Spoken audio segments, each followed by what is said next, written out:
আসসালামু আলাইকুম। বিশ্বকাপ ফুটবলের আরেকটি জমজমাট ম্যাচ শেষে স্বাগতম সবাইকে। আরসিটিভি আয়োজিত আজকের বিশ্বকাপ ম্যাচ বিশ্লেষণ টক শোতে সাথে আমি আছি মোহাম্মদ হামিদুল ইসলাম, সাবেক খেলোয়াড়। আর আমি মাইশা মালিহা। আজকে আমাদের সাথে অতিথি হিসেবে উপস্থিত রয়েছে সহযোগী অধ্যাপক এবং বিভাগীয় প্রধান orthopaedics department doctor Mriganka Bhattacharya sir এবং সহকারী অধ্যাপক চক্ষু বিভাগ ডাক্তার মোহাম্মদ হাসানুল ইসলাম স্যার। আজকে আমরা আলোচনা করব আর্জেন্টিনা বনাম অস্ট্রিয়া ম্যাচটি, যে ম্যাচটি ছিল ফুটবল প্রেমীদের জন্য অত্যন্ত আকর্ষণীয় একটি ম্যাচ। মাঠে মুখোমুখি হয়েছিল বিশ্ব ফুটবলের কারেন্ট চ্যাম্পিয়ন আর্জেন্টিনা এবং ইউরোপের উদীয়মান শক্তি অস্ট্রিয়া, যে ম্যাচটি 2-0 গোলে জিতেছে আর্জেন্টিনা। আজকের ম্যাচে আমরা দেখেছি আর্জেন্টিনার অভিজ্ঞতা, কৌশলগত পরিপক্কতা এবং আক্রমণের ধারাবাহিকতা। অন্যদিকে অস্ট্রিয়াও নিজেদের সামর্থ্যের প্রমাণ দিয়েছে, তবে গুরুত্বপূর্ণ মুহূর্তগুলোতে তারা পিছিয়ে পড়েছে। ম্যাচের স্কোরলাইন হয়তো ছিল 2-0, কিন্তু এই ফলাফলের পেছনে রয়েছিল অনেক কৌশলগত লড়াই, মাঝমাঠের দখল, রক্ষণভাগের পরীক্ষা এবং কিছু খেলোয়াড়ের অসাধারণ ব্যক্তিগত পারফরমেন্স।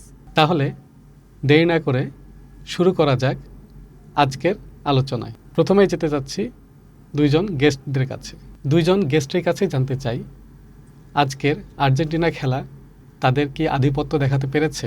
ধন্যবাদ, এবং আমি ধন্যবাদ জানাচ্ছি আরসিটিভিকে আজকের এই সুন্দর একটা টক শোতে আমাদেরকে আমন্ত্রণ জানানোর জন্য। আসলে পুরো ম্যাচের কথা যদি বলি, যে আর্জেন্টিনা কালকে ম্যাচে জেতার জন্য নেমেছিলেন। তারা প্লেয়াররা অনেক ধরনের কৌশলগত, অনেক পড়াশুনো করে, হিসেব করে, প্রত্যেকটি পয়েন্ট ধরে মাঠের কে কোথায় কিভাবে খেলবেন এভাবে ইকুয়েশন করে নেমেছিলেন। আমরা যদি দেখি তাদের একদম ডিফেন্স থেকে শুরু করে, যে ডিফেন্সে তারা সুন্দরভাবে মেনটেন করেছেন। মিডফিল্ডে তারা প্রত্যেকটি প্লেয়ার সবাইকে সুন্দরভাবে পাস দিয়ে এগিয়ে যাওয়া, এবং মেসিকে টার্গেট করে যে খেলার বিষয়টি, যে মেসিকে টার্গেট করে যে অন্য দলের প্লেয়াররা মেসিকে টার্গেট করে, যে আমরা মেসিকে যদি ডিফেন্ড করতে পারি তাহলেই হয়তো আর্জেন্টিনার বিপক্ষে জিতে যাব। কিন্তু আমরা দেখলাম যে 38 বছর বয়সেও এই ওয়ার্ল্ড ক্লাস প্লেয়ার, তিনি কখনো রক্ষণভাগের দিকে দৌড়ে আসছেন, কখনো মিডফিল্ডে খেলছেন, কখনো একদম সামনে অ্যাটাকে চলে যাচ্ছেন স্ট্রাইকারের ভূমিকায়। এবং আমরা যদি প্রথম গোলটির কথা বলি, প্রথম গোলটি যখন অপর সাইড থেকে সুন্দর করে বলটিকে বাড়িয়ে দিলেন এবং মার্টিনেজ বাড়িয়ে দিয়েছিলেন, এবং আরেকটি প্লেয়ার তাকে ওভারটেক করে চলে গেলেন, এবং মেসি মিডফিল্ড থেকে দৌড়ে গিয়ে তার বাঁ পায়ের সুন্দর কৌশলের মাধ্যমে রাইট সাইড দিয়ে যে গোলটি করলেন, এটির আসলে কি ব্যাখ্যা দেওয়া যায়?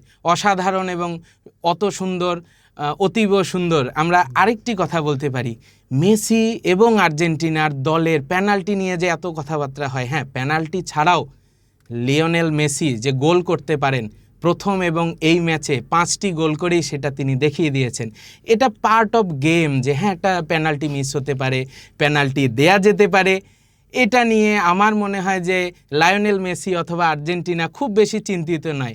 গোল করে প্রথম এবং সর্বশেষ যে গোলটা উনি প্রথমে 38 মিনিটে করলেন, এবং আমরা সর্বশেষ দিকে যদি দেখি যে অসাধারণ একটি, প্রথমে অ্যালভারেজ এসে শট করলেন, সেটি ফিরে আসলো, তারপরে মেসি গেলেন, 4 জন ডিফেন্ডার একদম সুন্দরভাবে তাকে ঘিরে ধরেছেন, সেই মুহূর্তে আরেকটি শট করলেন, ফিরে আসলো, এরপরে গোলকিপার এবং 4 জন ডিফেন্ডার, তার ফাঁক দিয়ে লায়নেল মেসি বিশ্বমানের প্লেয়ার, বিশ্বমানের একটি গোল করে দেখিয়ে দিলেন গোল কিভাবে করতে হয়। আর্জেন্টিনা কি এই পুরো খেলায় তাদের আধিপত্য দেখাতে পেরেছে? ধন্যবাদ হিমেল ভাই, এবং ধন্যবাদ আরসিটিভিকে আমাকে আবার বিশ্বকাপ ম্যাচ বিশ্লেষণে সুযোগ দেওয়ার জন্য। ভালোই বলেছেন, আর্জেন্টিনা 3 বারের বিশ্ব চ্যাম্পিয়ন দল। জি, অবশ্যই আবার কারেন্ট বিশ্বকাপ চ্যাম্পিয়ন, আবার বিশ্বকাপ নেওয়ার জন্যই তারা এসেছে। ভালোই খেলেছে তারা। তাদের ফরমেশন আগের ম্যাচে যেরকম ছিল 4-3-3 ফরমেশন, এবারও তারা 4-3-3 ফরমেশনে খেলেছে। অপোজিট দিকে অস্ট্রিয়া ছিল, যারা ইউরোপের একটি পরাশক্তি হয়নি এখনও, উদীয়মান শক্তি হিসাবে তারা খেলতে এসেছে, এবং তাদেরও কিছু কিছু ভালো প্লেয়ার আছে, তাদেরকেও কিন্তু খারাপভাবে নেওয়া যাবে না। যেমন জর্ডি আলবা ছিল, তারপরে সোবিটার ছিল, ওরা ভালো ভালো দলে খেলেছে। আলাবা তো অনেক রিনাউন্ড প্লেয়ার, সে জীবনের বেশিরভাগ সময় বায়ার্ন মিউনিখে খেলেছে, চেষ্টা করেছে তারা।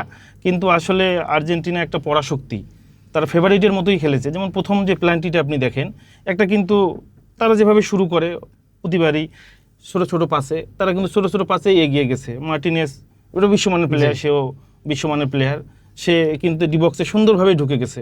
তাকে আটকাইতে গিয়ে দুইজন কেসির মতো করে যে ফেলে দিল, এটা কিন্তু একবারে শিওর প্ল্যান্টি। জি এখানে কিন্তু আর্জেন্টিনা আরও আত্মবিশ্বাস পেয়েছে। ঠিক আছে, মেসি পেনাল্টিটা মিস করেছে, এতে ভয়ের কিছু নাই।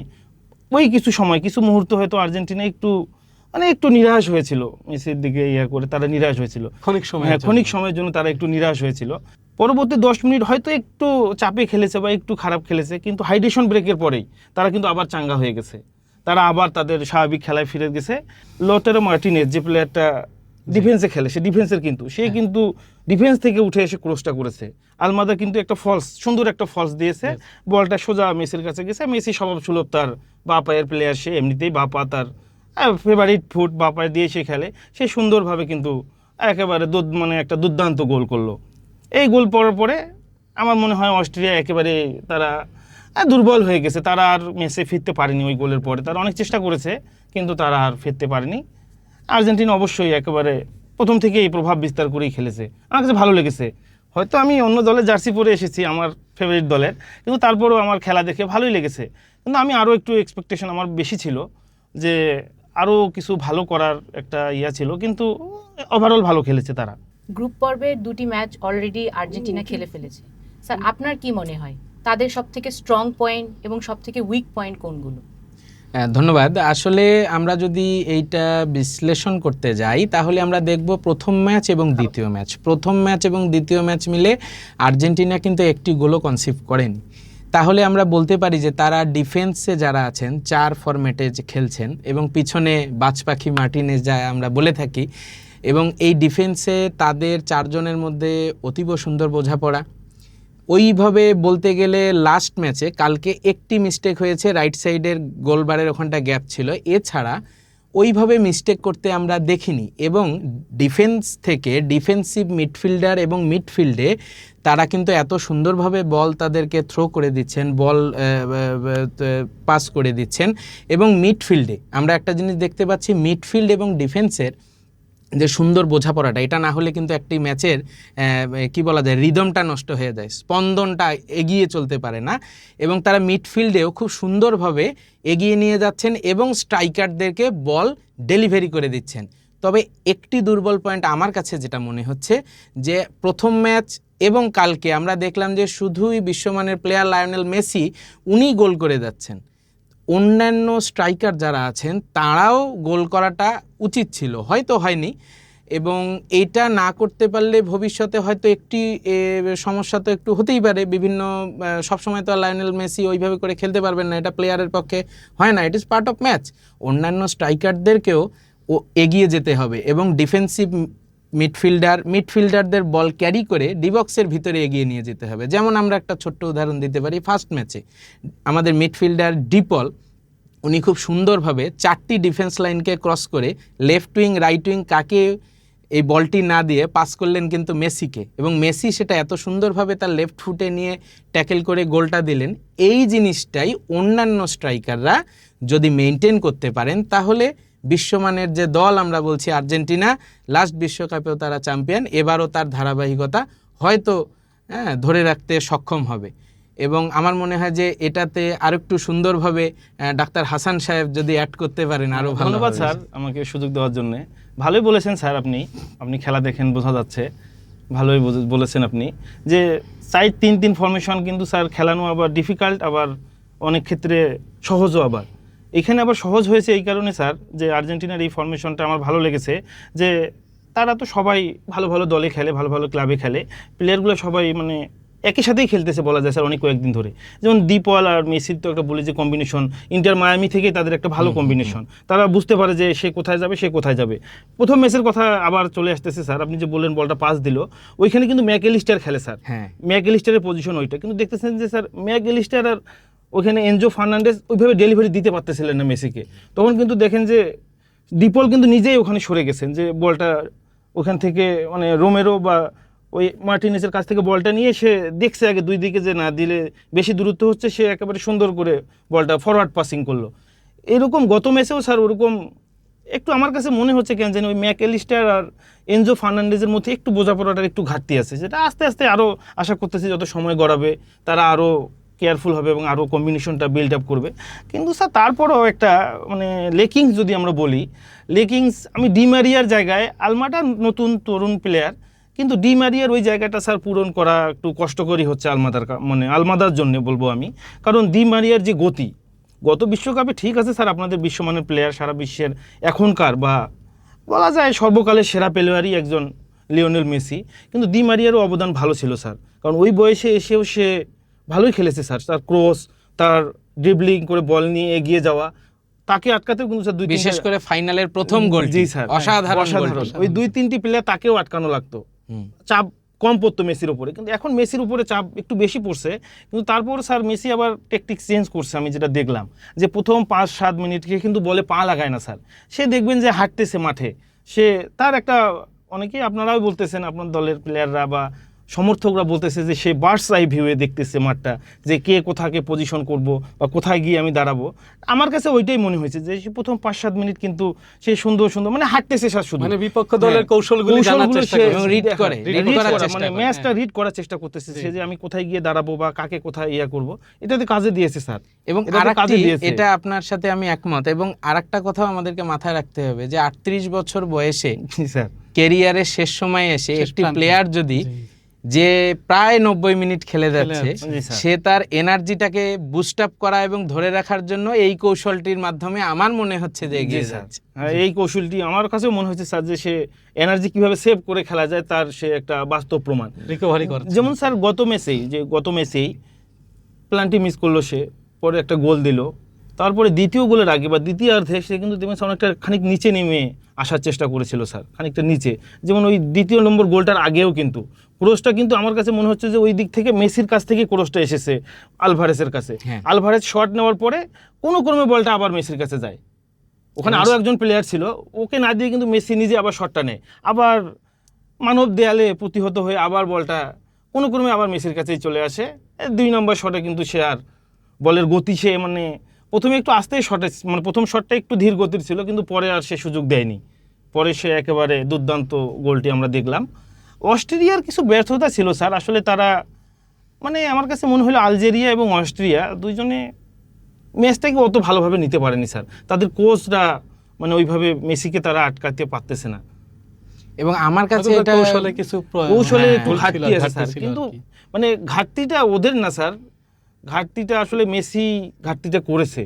আপনাকে বললাম যে সে তাকে ধরার জন্য তো এক সাইডে খেলা লাগবে প্লেয়ারটা, কিন্তু সে যখন দেখতেছে সবাই ধরতেছে, সে আর বলে কিন্তু টাচ করতেছে না স্যার, সে ওই ফাঁকায় একটু হাঁটতেছে যাতে ওর কাছ থেকে প্লেয়াররা সরে যায়, ওইটাই হচ্ছে স্যার, সবাই ওকে ইয়া করে বাকিদের ধরতেছে। আমার কাছে ওইটা মনে হচ্ছে ডাক্তার হাসান সাহেব এবং হিমেল সাহেব, যে মেসির এই মানে যেটা হয় আমরা প্রত্যেকটা খেলাতেই দেখি যে বড় প্লেয়ারকে টার্গেট করতে গেলে অন্যদিকে সমস্যা হয়ে যাচ্ছে, সেই ব্ল্যাক হোলটা হচ্ছে, এবং সেই ব্ল্যাক হোলটাই প্রতিটি ম্যাচে অন্য দলের জন্য বিপদ হচ্ছে, আর্জেন্টিনার সুযোগ করে দিচ্ছে এই ব্ল্যাক হোল। এবং মেসি যে বড় এই বিশাল প্লেয়ার, তার বিশ্বমানের এই ম্যানিয়া যেটা আছে, ওটাকে তারা যদি রিকভারি করতে না পারে, তাহলে আর্জেন্টিনা এভাবেই আশা করা যায় ফাইনাল পর্যন্ত দুর্দান্ত গতিতে এগিয়ে যাবে।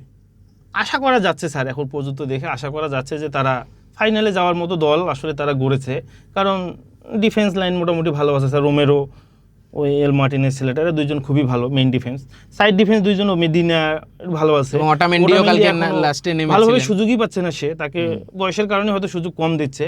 গোলরক্ষক তো অসাধারণ স্যার, আপনাদের যে 2-3টা শট এসেছে তার কাছে ওগুলা নস্যি, সে খুব সুন্দরভাবেই ওগুলোকে সে ট্যাকেল দিয়েছে, বাকিটা দেখা যাক স্যার, সময়ের যত হোপ ফর দ্য বেস্ট। তাহলে আমরা ধরে নিচ্ছি আলোচনায় যে আর্জেন্টিনার মূল যেটা জায়গা ডিফেন্স এবং মিডফিল্ডে তারা খুব ভালো ম্যাচ প্রদর্শন করছে, শুধু একটু ল্যাকিংসটা যদি দেখতে পাচ্ছি আমরা যেটা স্ট্রাইকার, হ্যাঁ আমরা যেটা বুঝতে পারলাম আর কি আলোচনায়।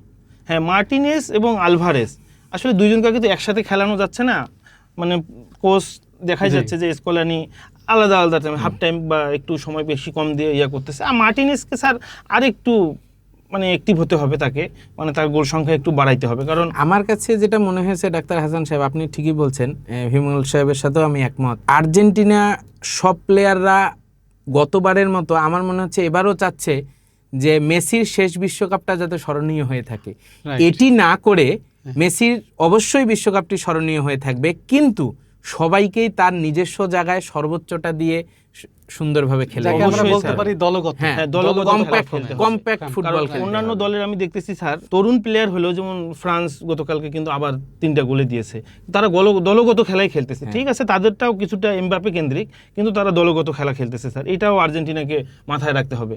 এবং যেহেতু ব্রাজিলের জার্সি পরে আসছি স্যার, ব্রাজিলের সর্বশেষ ম্যাচটা, প্রথম ম্যাচে তারা ড্র করেছে হয়তো 1-1 গোলে, কিন্তু সর্বশেষ ম্যাচটাতে তারা কিন্তু অনেকটা রিকভারি করার চেষ্টা করেছে। কারণ স্যার এই টকশো শুরুর আগে আমরা গল্প করলাম স্যার যে 1992 সেই 2002-এর সেই ব্রাজিল দল আর কখনো আসবে না। ওখানেও কিন্তু দেখতেন স্যার যে ওখানে রোনালদো ছিল স্যার, নেরা রোনালদিনহো, হ্যাঁ রোনালদিনহো হ্যাঁ, ছিল। কাফু, কিন্তু কার্লোস, স্যার অসাধারণ রোনালদো ব্রাজিল কিন্তু স্যার টিম। ওইরকম একটা মানে আমাদের নাম্বার 9, ওইরকম নাম্বার 9 এখন পর্যন্ত আসে নাই স্যার। না। মেসি আরও বড় প্লেয়ার, কিন্তু মেসি তো নাম্বার 10, এবং সে আগে কিন্তু স্যার মিডফিল্ড থেকেই খেলা কন্ট্রোল করতো। এখন হয়তো তাকে ডিফেন্সে মানে স্ট্রাইকারে নিয়ে আসা হয়েছে। আর রোনালদো কিন্তু স্যার আগে থেকেই সে একেবারে নাম্বার মানে 9, নাম্বার 9 যেটা, সে কিন্তু সুযোগের অপেক্ষায় থাকতো, শুধু বাস পাখির মতো এরকম সুযোগের অপেক্ষায় থাকতো, বল মিস গোল, বল মিস গোল। এবং বিশ্বকাপে আমরা দেখেছি স্যার অলিভার কান 2টি বলই স্যার হাত ফসকে একটু খালি বাইরে গেছে, একটুখানির জন্য সে 2টো গোল না, গোল হয়ে অবশ্যই গেছে। আমি আপনার সাথে একদম পুরোটাই একমত। রোনাল্ডোর মতো প্লেয়ার 2002 সালে আমরা তখন কেবল তরুণ, জি স্যার, আপনি ফুটবল ফুটবল দেখি, তো আমি বারবারই বলছি যে আমি আর্জেন্টিনার সমর্থক অবশ্যই, কিন্তু ওই ব্রাজিলের ওই দলটির মতন কি বলা যায় যে সর্বগুণে গুণান্বিত দল আর ভবিষ্যতে হবে বলে আমার মনে হয় না। এবং আমি অবশ্যই আপনার সাথে একমত, রোনাল্ডোর কোনো তুলনা হয় না।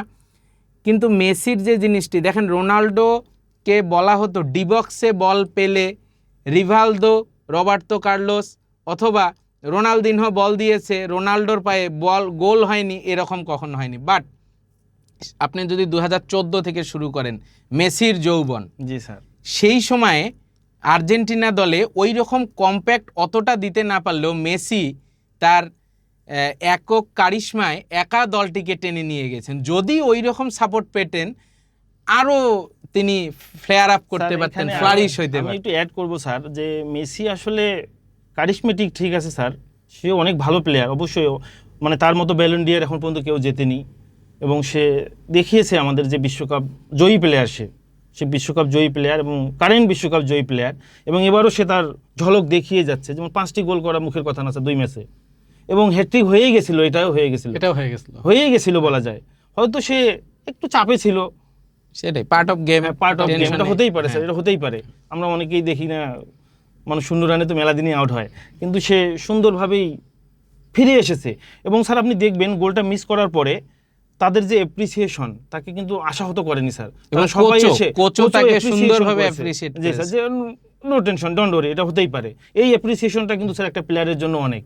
পক্ষান্তরে আমরা দেখতেছি পর্তুগালের ক্ষেত্রে কিন্তু তার উল্টোটা স্যার, একদম। তারাও অনেক ভালো দল, কিন্তু তারা এই কম্বিনেশন গড়ে তুলতে পারে না। না, কম্বিনেশনটা তাদের এবং হয়নি। রোনাল্ডো যখন মিস করলেন, জি স্যার, 2বার 2টা মিস করলেন, এবং তারপরে তার যে হতাশা, তাকে কেউ সাপোর্ট দেয়া ওইভাবে আমরা মনে হয় দেখতে পারি।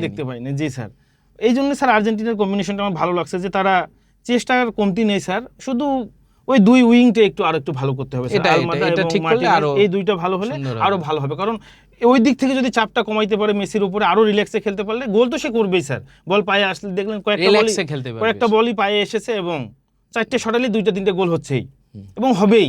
তাদের সে মানে তার সে এবিলিটি সে এতদিন খেলে খেলে সে গড়ে তুলেছে। 2জন গেস্টের কাছে জানতে চাচ্ছি, আর্জেন্টিনার বর্তমান যে স্কোয়াড বিশ্বকাপের, সেটি 2022 সালে যে বিশ্বকাপটা গেছে তার চাইতেও শক্তিশালী কিনা, কি বলে মনে করছেন আপনারা? আসলে সুন্দর একটি কোশ্চেন করেছেন আপনি হিমেল সাহেব। সেটা হচ্ছে যে আমরা যদি দেখি 2022 সালের যে স্কোয়াডটি ছিল, তার মধ্যে শুধুমাত্র 26-এ এসে অ্যাঙ্গেল দি মারিয়া, উনি ছাড়া বাকি সব প্লেয়ারই মোটামুটি খেলছেন এখানটায়। Same, ফলে একই আছে। তাদের 2টি বিশ্বকাপ খেলার একটি অভিজ্ঞতা হয়ে যাচ্ছে, সেটা অন্যান্য দলের বিভিন্ন নতুন প্লেয়ার যারা আছেন তাদের চেয়ে অবশ্যই সেটা অ্যাডভান্টেজ থেকে যাচ্ছে আর্জেন্টিনার প্লেয়ারদের।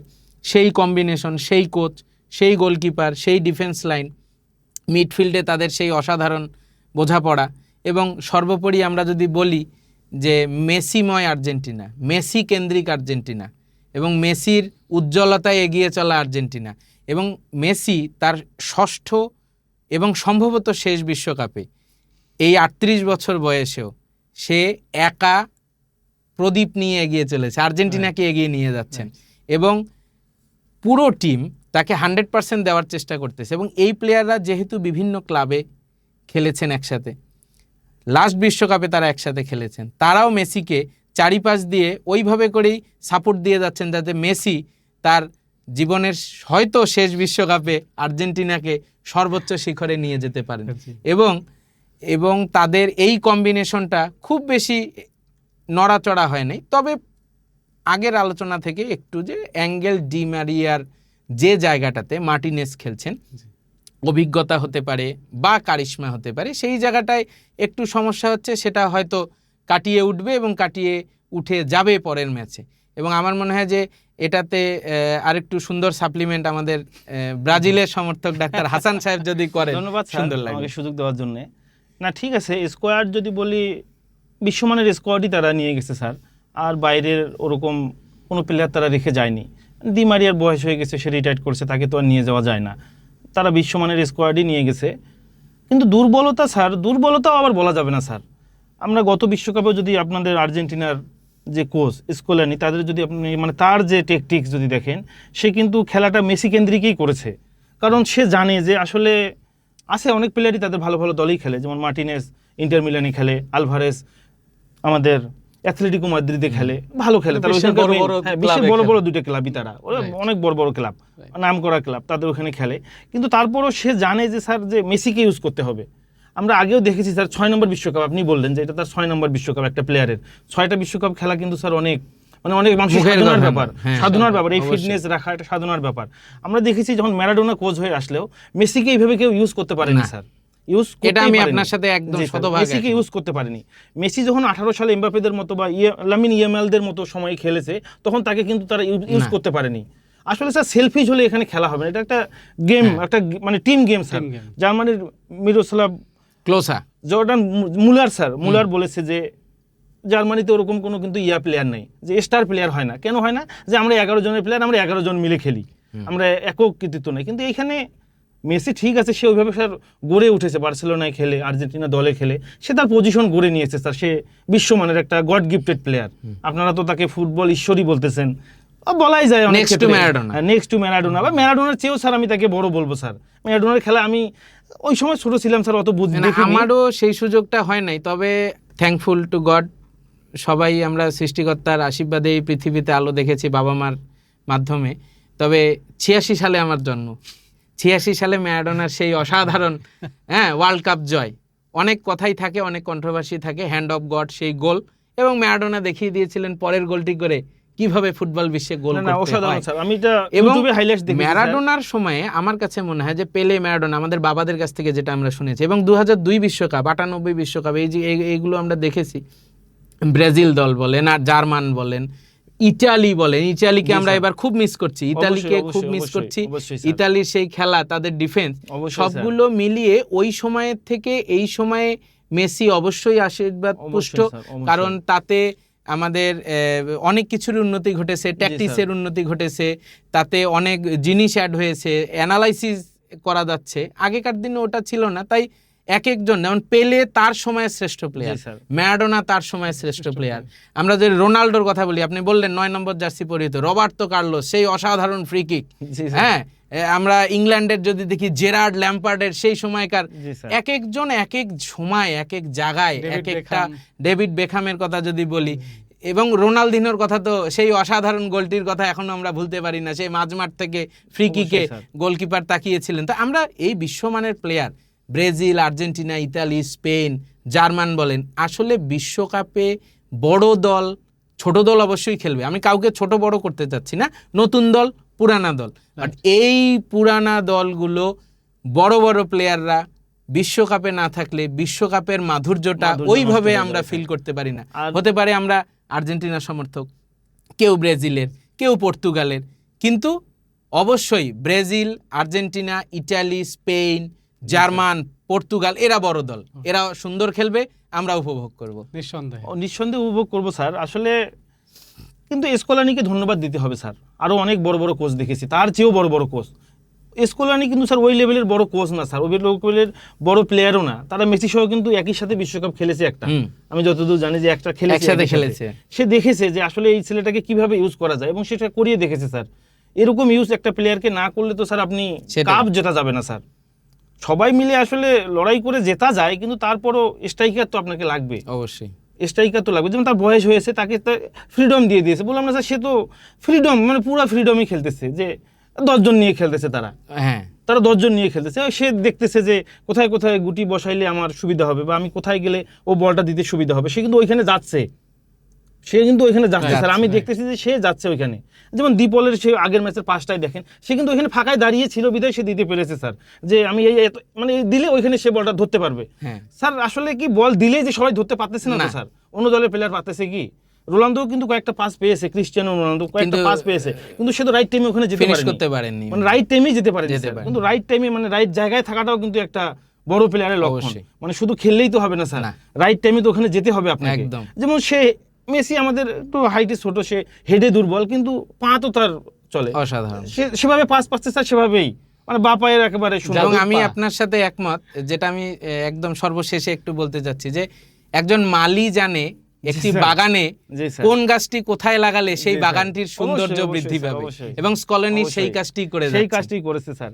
আমি আরেকটু বলি স্যার, হ্যাঁ, শেষ অবশ্যই। সময় আরেকটু বলি যে আমাদের ব্রাজিলও কিন্তু অনেক উন্নতি করেছে, অবশ্যই। এবং আমরাও একটা বিশ্বের সেরা কোচকে নিয়েছি স্যার। হ্যাঁ। ক্লাবের খেলাগুলো যদি আপনি দেখেন স্যার, মানে বিভিন্ন ক্লাবের বিভিন্ন দেশের, সে কিন্তু ওইখানকার একটা লিজেন্ড, অবশ্যই। আঞ্চলের একটা লিজেন্ড।